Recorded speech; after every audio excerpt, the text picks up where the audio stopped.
নমস্কার বন্ধুরা, মায়ের হেসেলে আপনাদের স্বাগত জানাই। আজ নিয়ে চলে এসেছি মাটন বিরিয়ানির রেসিপি। তাই এইভাবে ঘরোয়া পদ্ধতিতে আজকে মাটন বিরিয়ানি আপনাদের করে দেখাবো।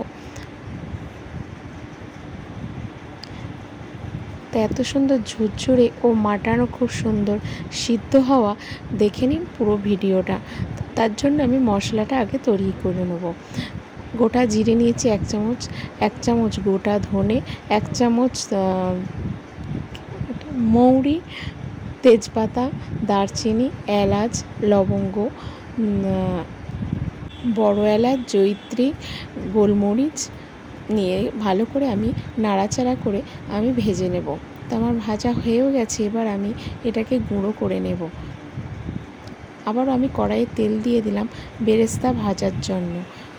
তা পেঁয়াজগুলো আমি কুচি কুচি করে কেটেও নিয়েছি, লম্বা লম্বা সাইজে এইভাবে কেটে নিয়েছি।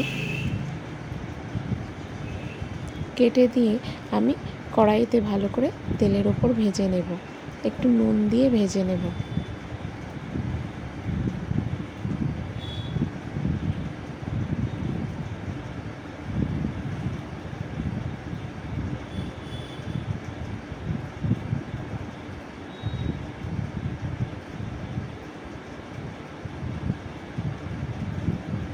একটু টাইম নিয়ে হালকা আঁচে এটাকে ভালো করে আমি ভেজে নেব।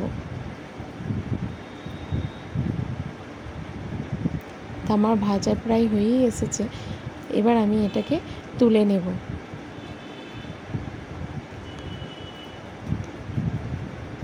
আমি একটা কাগজের ওপর বেরেস্তাগুলোকে আমি দিয়ে দেব। গায়ে যেটুকু তেল আছে সেটাও আমার শুকিয়ে যাবে। তাই এবার গুঁড়ো মশলাটা আমি পেস্ট করে নেব। নিয়েছি মাটনগুলো বড় বড় পিস আছে, এইভাবে মাটন পিস করে নিয়েছি। আর একটু চর্বিও নিয়েছি তার সঙ্গে। এই মাটনটাকে আমি কিছুক্ষণের জন্য ম্যারিনেট করব। ম্যারিনেট করার জন্য আমার লাগবে লবণ 1 চামচ,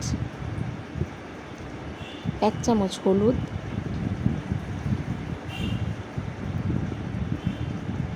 2 চামচ আদা রসুন জিরের পেস্ট আর কাঁচা লঙ্কা,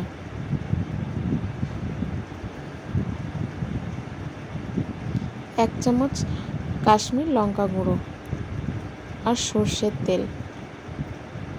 ভালো করে আমি হাতের চাপ দিয়ে আমি ভালো করে এটাকে মাখিয়ে নেব।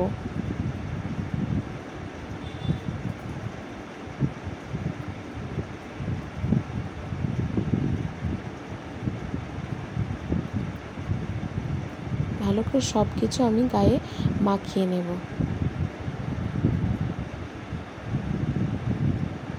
আমার সব কিছু মাখানো হয়েও গেছে। আমি 30 মিনিট পর আবার আমি বেরেস্তাটা দিয়ে আর টক দই দিয়ে আবারও আমি ভালো করে মাখিয়ে নেব।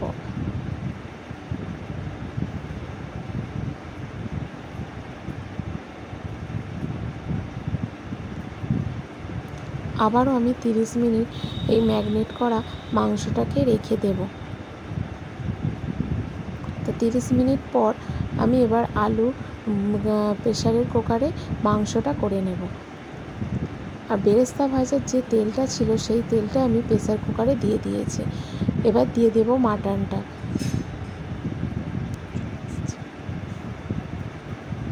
মাটনটাকে ভালো করে আমি কষবো। মাটনটাকে ভালো করে সময় নিয়ে আস্তে আস্তে কষতে থাকবো।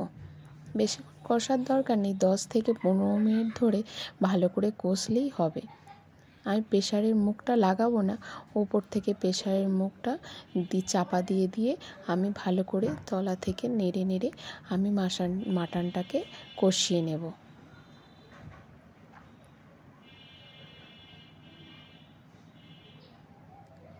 অল্প অল্প জল দিলাম, কেননা আমার নিচটা একটু ধরে যাচ্ছিল বলে।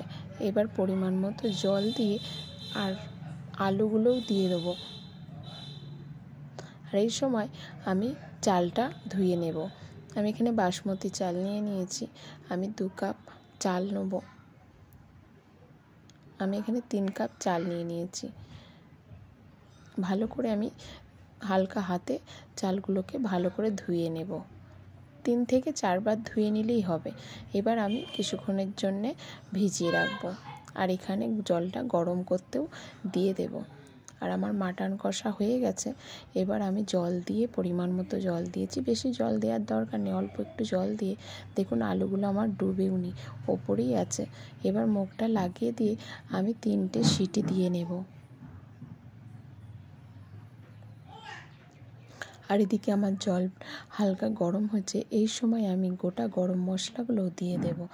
একটা স্টারিং দিয়েছি, দারচিনি, এলাচ, লবঙ্গ, গোলমরিচ, তেজপাতা,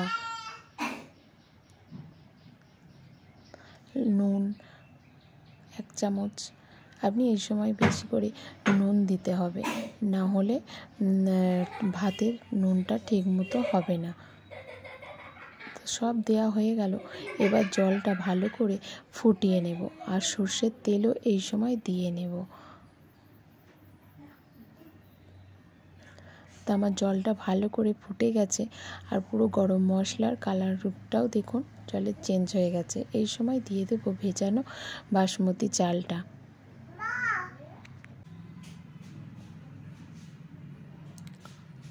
বেশি নাড়ার দরকার নেই, আমি একটা চামচ নিয়ে হালকা করে নেড়ে দিলাম।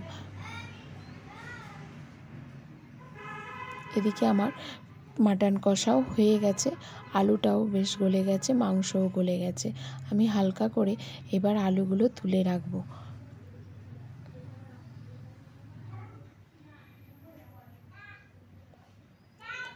কিছুটা ওপর থেকে যে মাংসের তেল ভেসেছিল সেই তেলটাকে আমি আলাদা একটা বাটিতে তুলে রাখবো।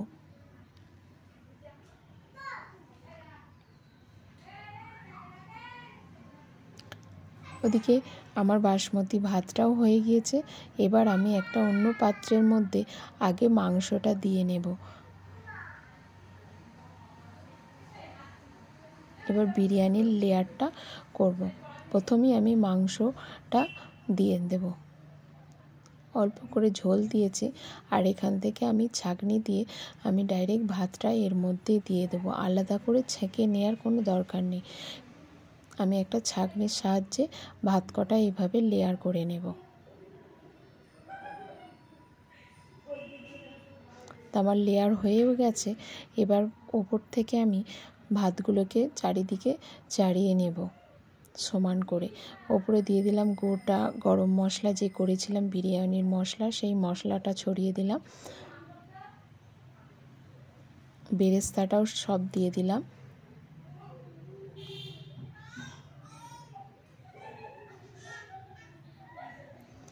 আর আলুটাও দিয়ে দেব।